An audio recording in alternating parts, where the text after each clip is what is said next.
So, not only are the MPs returning to Westminster on Wednesday, but the time is fast coming. Or shall we say, fast drawing near, shall we say? But it is almost time where the MPs now competing in the Tory leadership contest have to have their MPs lined up. And already, we sort of know who the four are going to be.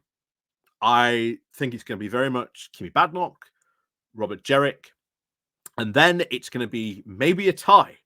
Maybe we see Tom Tugendhat get in there. Maybe we see Mel Stride. I think those might be our four that make it through. But I'm even surprised that Mel Stride might even actually have a chance of making it through. Our comedy candidate somehow laughing his way to at least a decent potential position in this contest. Who knows what will happen, of course, when the votes come in and get counted. But don't worry, we will be there when that happens. However, today, on Monday at 11 o'clock, Kemi Badenoch is going to go live on Twitter to launch Project 2025. Oh, sorry, Project Renewal 2030. This is deeply and should be deeply concerning for everyone because we've brought this up in the past about dark money flowing over into the UK by the likes of the Heritage Foundation. The Heritage Foundation, who are also behind, guess what? Project 2025. Now, Badenoch is coming out with Project Renewal 2030, which is kind of weird because the next general election is going to be in 2029. But, well, there you go. But, hey.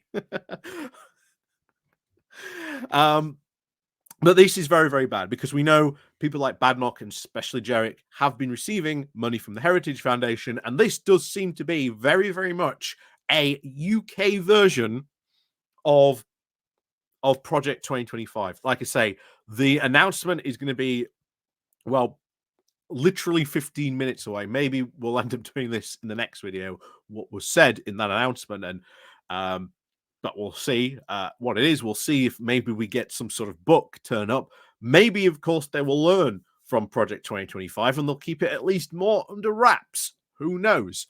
But this should be incredibly worrying to everyone in the UK that we have the potential next leader of the Conservative Party, the bookies' favorite to be leader, and is, copying notes from Project 2025, which in itself is very, very worrying for America because it is, let's go full-blown dictatorship mode. Meanwhile, Kemi Badenoch is copying from this.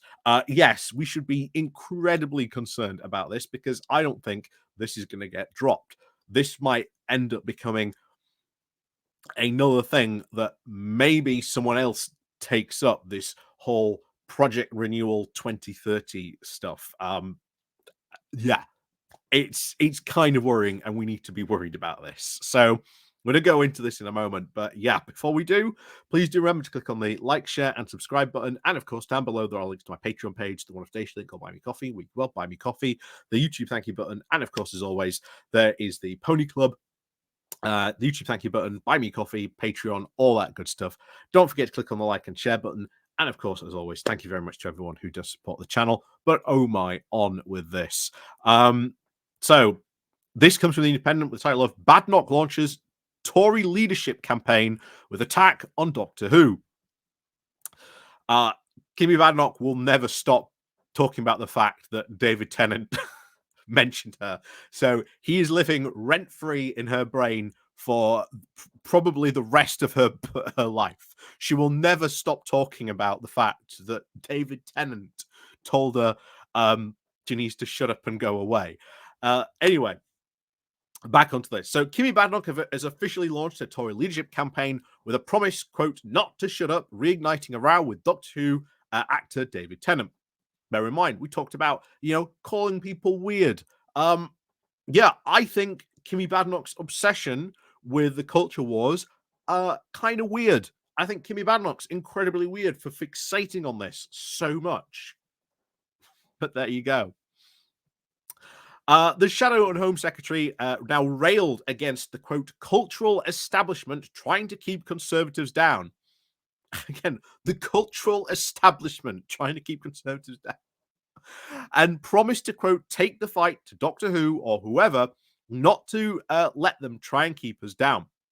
In a video now teeing up her leadership launch in Westminster, Badenoch used a clip of the actor saying that she wished she would shut up and go away, that he hoped for a world where the MP just doesn't exist anymore. I think we all hope that, quite frankly. I think David Tennant was right on that.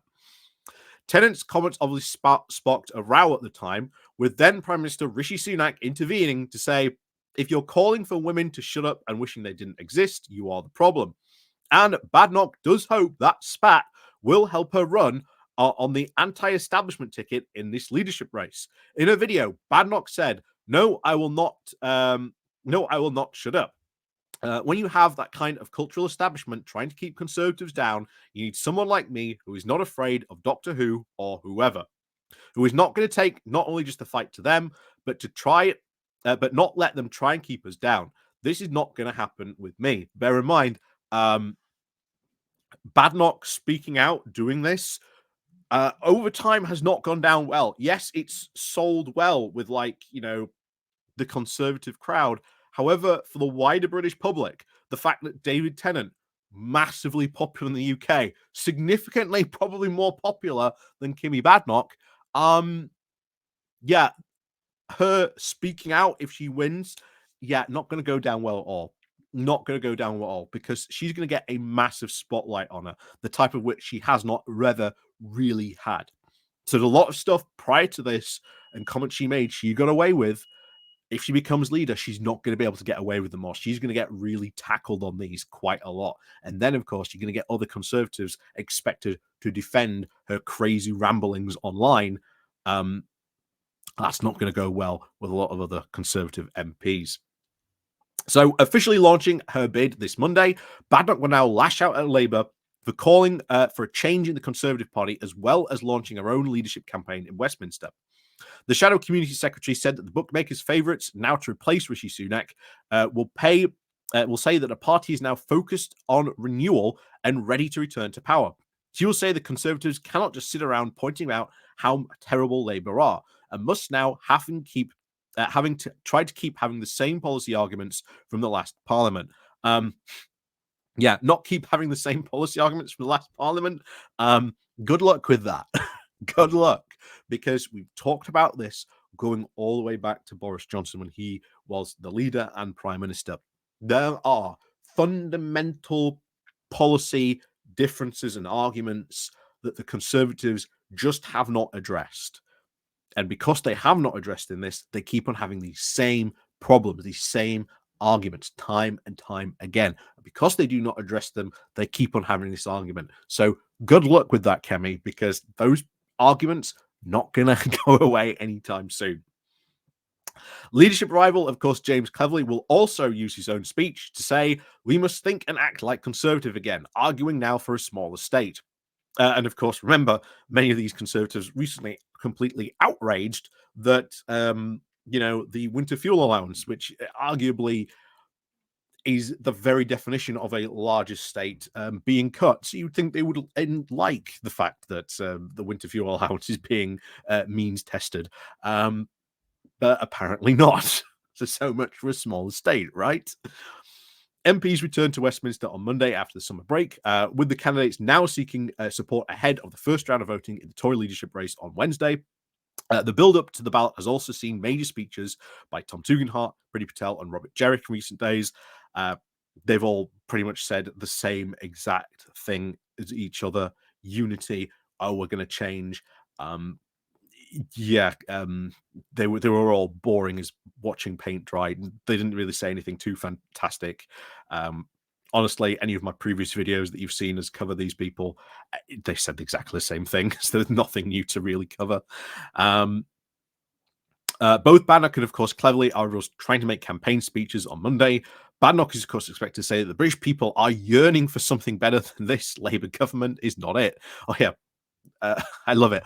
The British people yearning for a Conservative government. Didn't really seem that way in the last general election, did they? She said that they have no ideas. I disagree, considering we had a full manifesto. We're going to see full policies and go to pretty much in effect start their first readings from today onwards. We're not the ones with no ideas at the moment, but there you go. At the best, of course, they are now trying to re-announce things that we've already done, such as at their very worst, they are clueless, irresponsible, and dishonest, trying to pull the wool over the people's eyes of the British public about the state of the UK finances. Really, there's been other evidence to say, actually, no, the UK state finances were quite bad, and you were the one trying to pull the wool over people's eyes. Placing political donors into, quote, civil service jobs, of course, pretending that they had no plan to cut pension benefits before the election, and now doing so to cover up the cost of pay rises for the unions with no promise of reform. She said, if the Conservatives want to become worthy of the British people's trust again, we cannot just sit around pointing out how terrible Labour is, as fun as it is. Well, okay, what are you going to do? Like, what policies are you going to do? Because so far, every single one of these leadership candidates hasn't said a thing about policy. Not one of them is introducing any new policy whatsoever. But she continued, we can't just keep having the same policy arguments for the last parliament. We lost. We are not in power.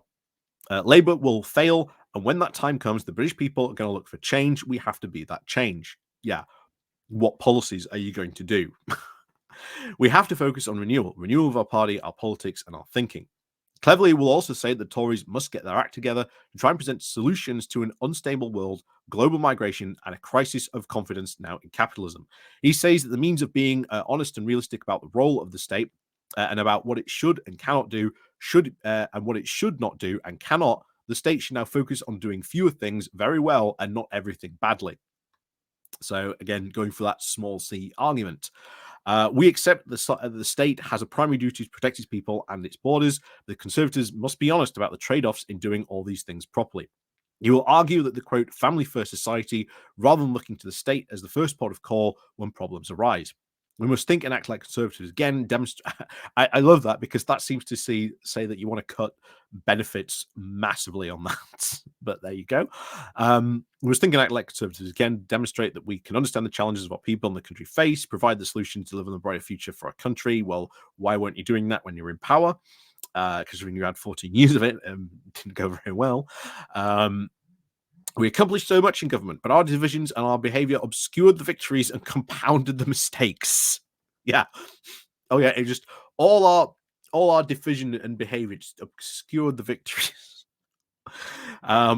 He cleverly goes to say, I will try and tackle the problems in front of us with conservative solutions and make the UK the greatest power in Europe, strong in defense of our people, our allies, and our values on the international stage, with the security and prosperity at home. Writing in the Telegraph, cleverly said that he wants to completely abolish stamp duty on homes, calling it a very bad tax. This tax is paid on purchases of homes more than £250,000 or £425,000 for first-time buyer. Yep, that's because home prices have massively increased. Of course, this is not a bad tax. It's a good tax. But there you go, brings in a lot of money. What's Cleverly going to do to say, well, how do you cover up for that hole that you're not going to take that money anymore? He said, I want our ambition to try and be to abolish stamp duty for residential properties completely. He said, is the bad tax that's stopping too many people getting on the housing ladder. Well, why don't you address why properties are so expensive? That would be a lot better solution than just scrapping this tax, because again, where does all that money that get from that tax? How are you going to replace that? What happens to that money? Once again, Conservatives haven't learned anything about saying if you cut taxes, you're going to get a lot less money from that tax. What do you do that you're not getting all that money anymore? Anyway, the field of 6 candidates, which also includes Mel Stride, will also be expected to whittle down by the time of the Conservative conference at the end of the month. After that, MPs will now carry out further rounds of voting to be selected now the final two candidates for the Conservative members to actually choose between, with the results to be announced on November the 2nd.